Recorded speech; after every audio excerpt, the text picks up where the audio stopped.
ल रुख ढलेर फर्पिङमा पुरा यस्तो हालत यहाँ हामी चौरमा हामी चाहिँ चौरमा बसिरहेको छौँ। हाम्रो अगाडि नि जामै जाम जाम।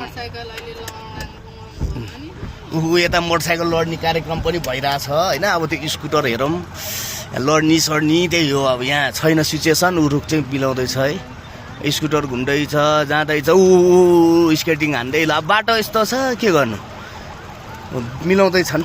यहाँ म पानीले भिजिसक्यो होइन। ल फर्पिङको अवस्था यस्तो भएको छ रमाइलै भइरहेको अहिलेसम्म।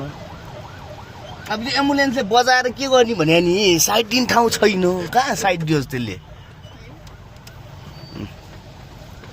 स्कुटर त उहाँ पुऱ्याएछ त जे गरेर जस्तो तसो बुढाउले बाध्दैछ। रुख पुलिस कर्मीहरूले चाहिँ गर्दैछ कि होस्। रुख फर्पिङको ठुलै रुख ढलेछ नि ढल्न नि फेरि सानोतिनो रुख त होइन यो ठुलै रुख ढल्या हो।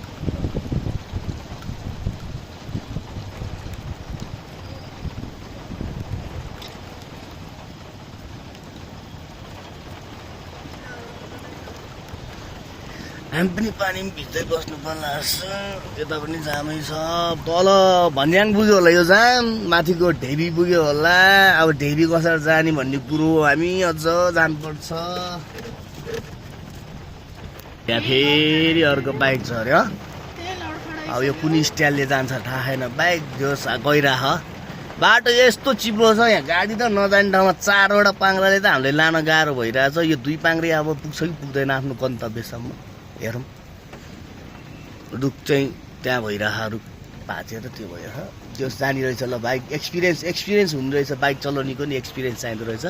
फेरि अर्को उताबाट आइरहेको छ एक्सियल बाइकहरू पछाडि आइरहेको छन् बडाबड। ल एक्सियल चाहिँ अब यो त चल्दिने यस्तै बाइक हो नि त। यो ठाउँ नै यस्तै हो। यो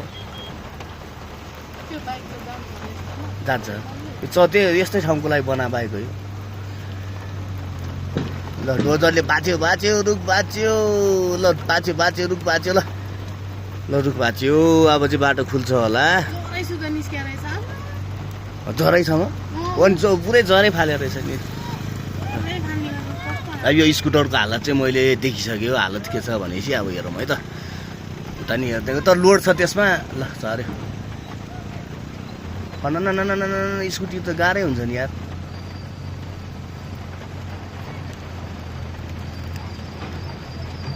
कोही बाइक यतातिर घुमिरहेछ कोही बाइक यतातिर घुमिरहेछ कोही यता बाइक लाइन बसिरहेछ है। अब यहाँ लाइन बसिरहेछ। ल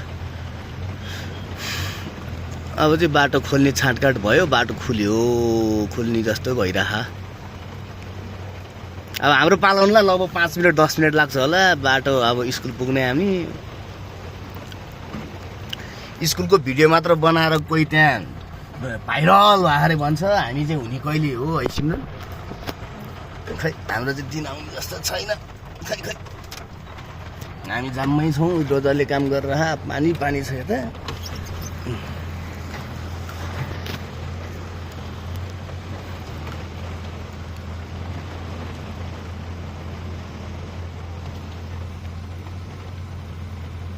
रुख पनि अर्को सानो रुख पनि ढल्या रहेछ त।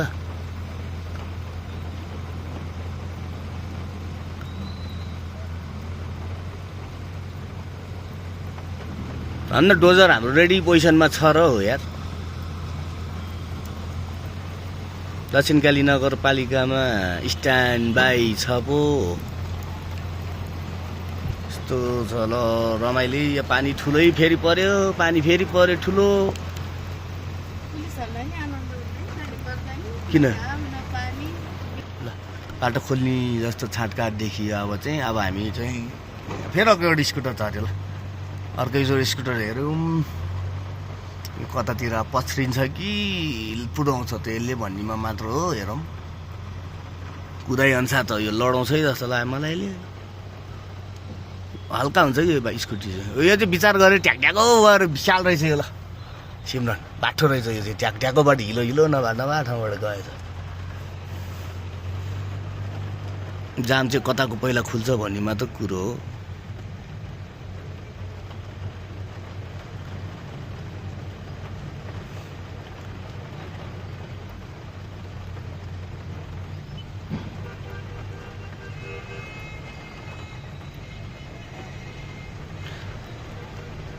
यताको झन् पठाउनै नहुने यताको पठायो कि यिनीहरूले कताको यताको उतापट्टि एक लाइन त बाटो छ अनि यहाँ झन् 3 लाइन बनाइसक्यो भने ऊ हेर्नु न बल्ल जाम खोल्यो अब हामी पनि लाग्छौँ होला लु